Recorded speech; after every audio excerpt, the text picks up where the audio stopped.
Bonjour à tous, je suis le dernier, j'ai la chance. Je vais essayer de vous faire une visite d'un immeuble dans le centre de Bordeaux, assez enlevé. Je vais assez peu évoquer les détails techniques, le côté plan, c'est dimanche.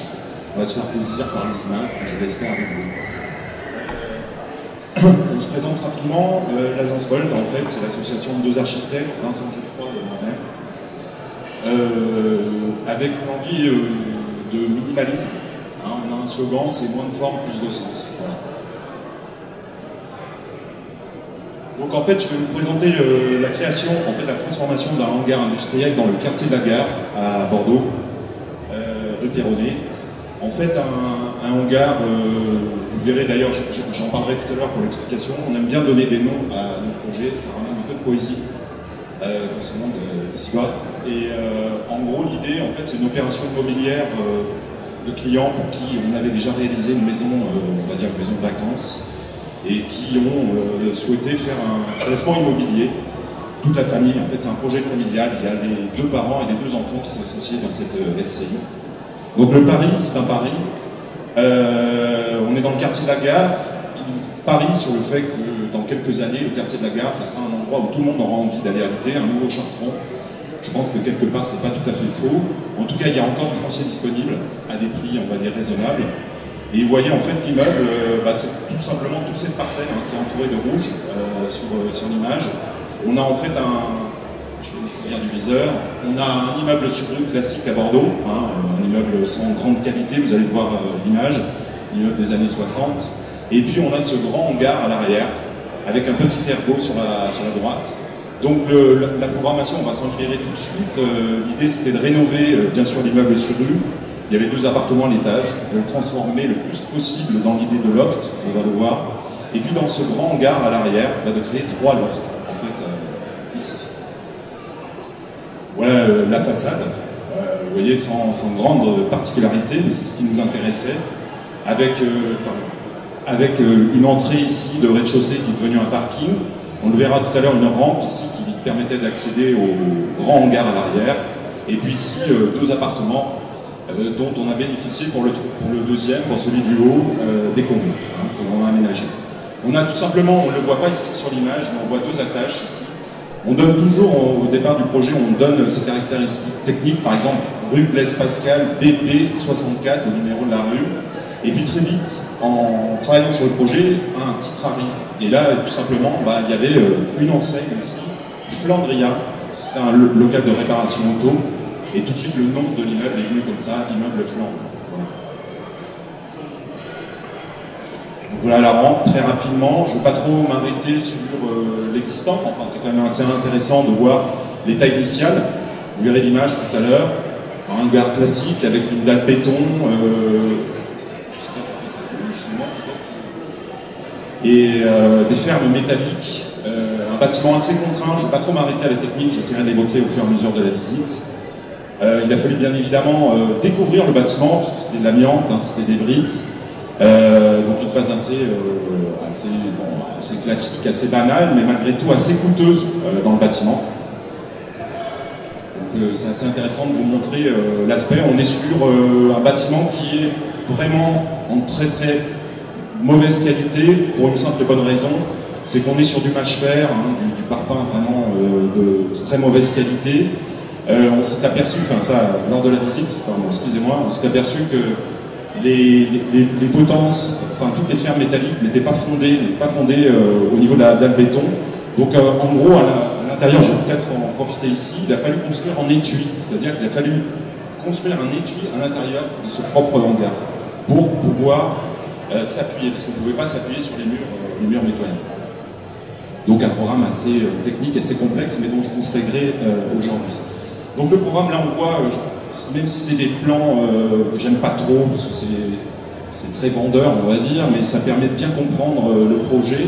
Donc on a la rampe que vous retrouvez ici, avec un escalier qui se transforme par un escalier, avec une rue intérieure qui va desservir un lot numéro 1 ici, le loft 1, un deuxième lot à l'arrière, loft 2 avec son patio à l'arrière justement, et puis un loft un petit peu particulier, vous le verrez sur les images, le loft 3 ici, en fond de rue intérieure.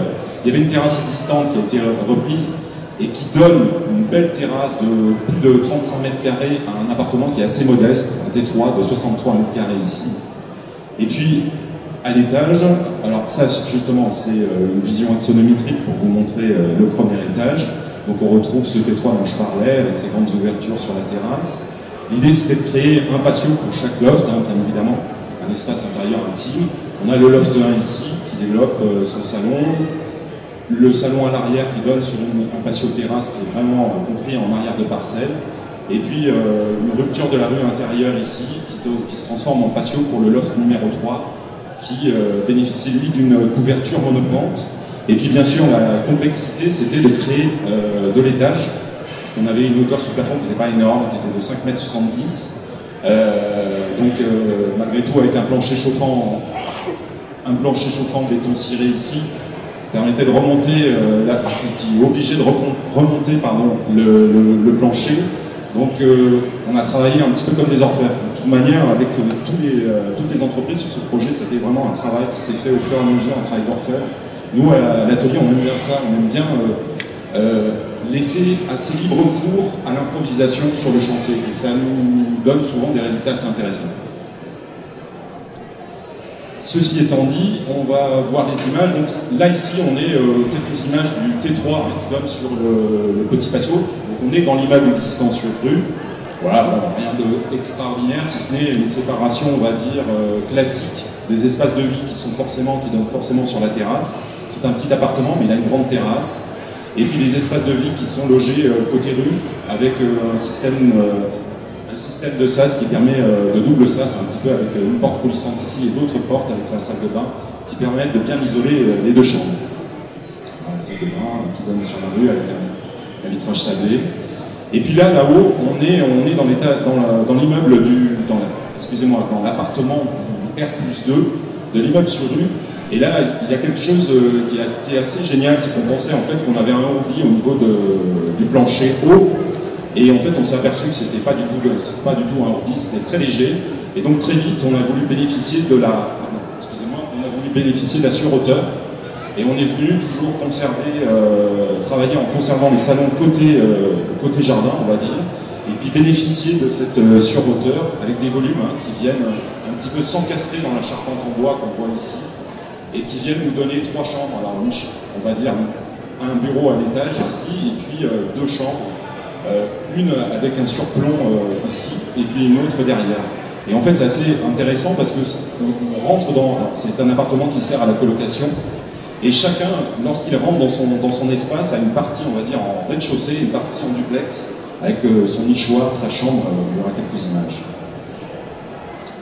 Donc voilà le salon avec l'escalier, un escalier qui sert de rangement aussi, on rentabilise l'espace, qui permet d'accéder à une partie, on va dire plutôt espace de travail là-haut. Voilà ce que ça donne au niveau de la cuisine, bien sûr, qui vient s'intercaler justement dans tout ce travail un petit peu de composition du mur qui soutient le porte-à-faux qu'on a ici, le porte-à-faux des chambres.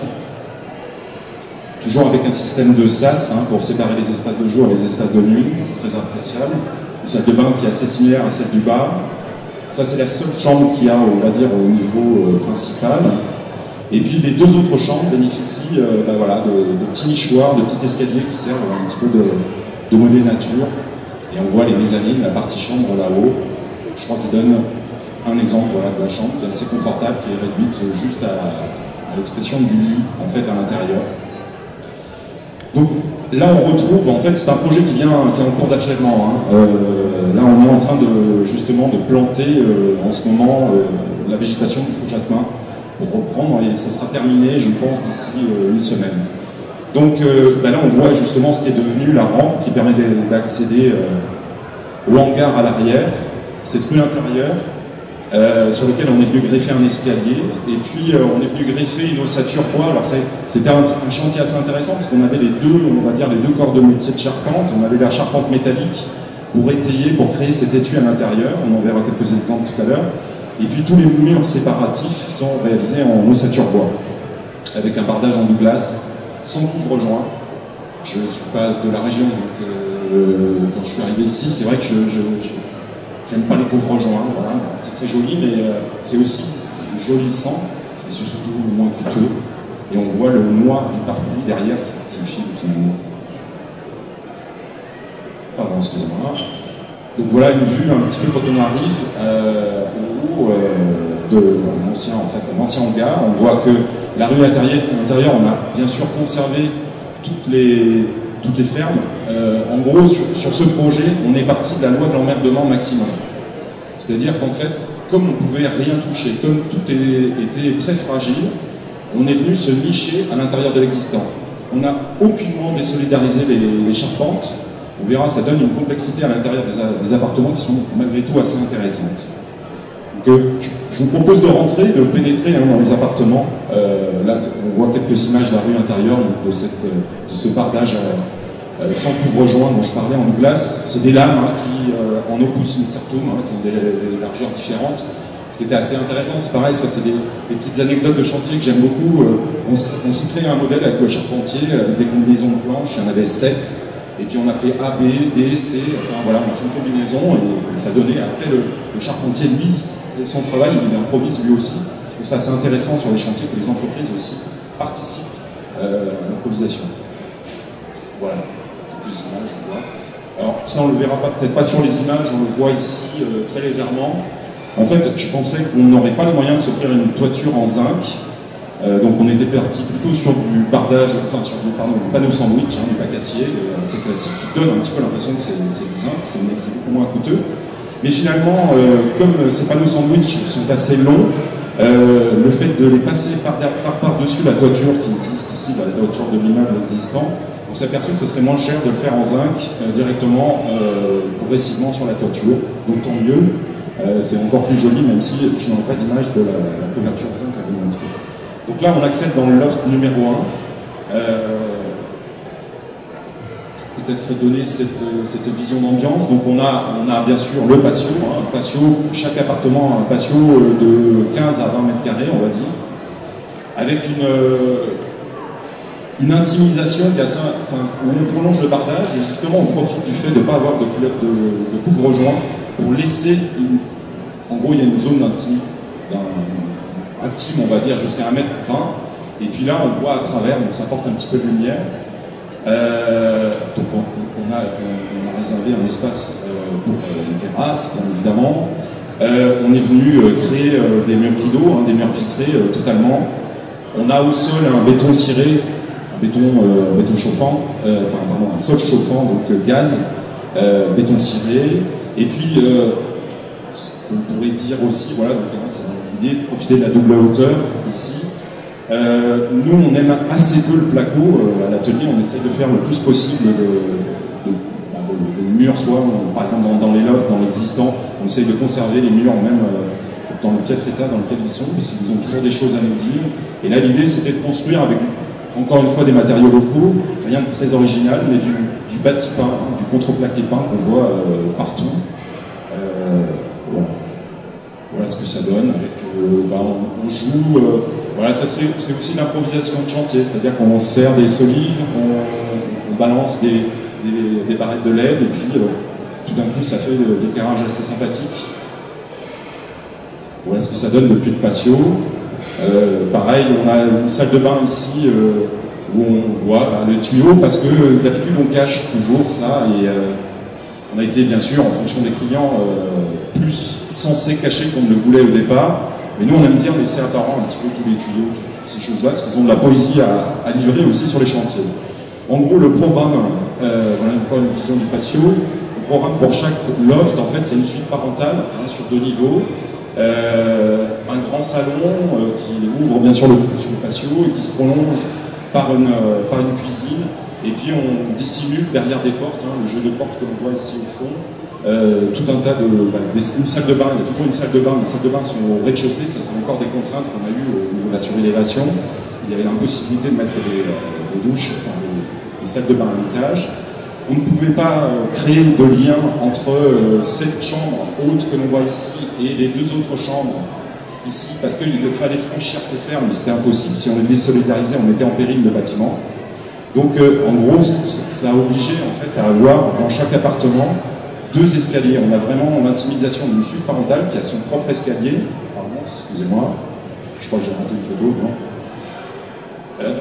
voilà, donc qui ouvre ici, en fait, la suite parentale. Elle a sa salle de bain, son dressing au rez-de-chaussée, et puis là-haut, dans cette boîte toute obscure, mais qui donne sur la terrasse la suite parentale, et puis de l'autre côté, j'en parlerai quand on y sera, en visite. Donc voilà, on a l'espace parental avec sa baignoire et sa vasque. Avec le côté, en fait, aujourd'hui, ce que je peux vous dire, c'est qu'on a laissé un petit espace pour mettre un rideau. Il y avait cette idée de pouvoir se doucher, de pouvoir prendre son bain quand on est tout seul, quand il n'y a personne sur le patio, en toute tranquillité, un peu de la manière scandinave. Et puis là-haut, on a la chambre, qui est sous le rampant. Sous le rampant, on a du CTBX, du panneau encore, du panneau local, du panneau peint, avec tout le complexe d'isolation qui est derrière.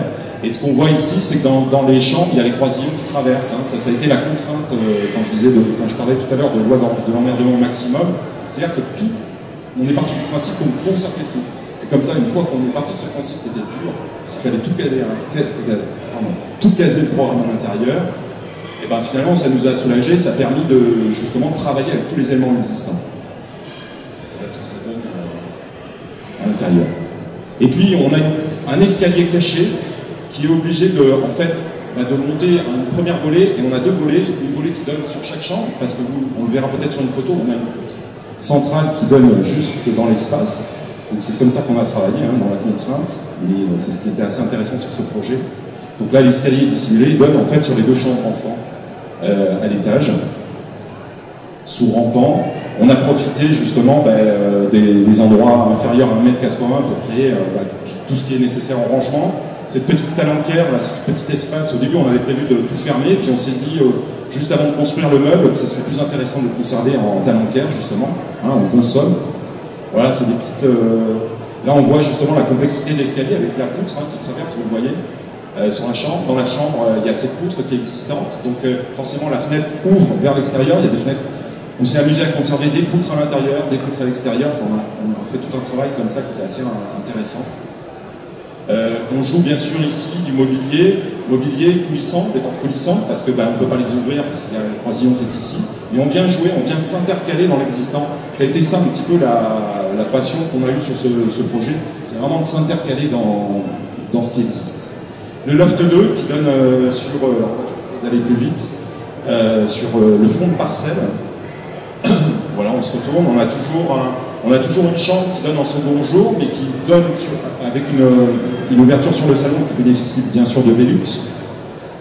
Donc on a une configuration un petit peu différente. L'idée c'était de faire 3 lofts différents, bien évidemment. Ils sont cousins, ils sont frères, mais ils sont tous un petit peu différents.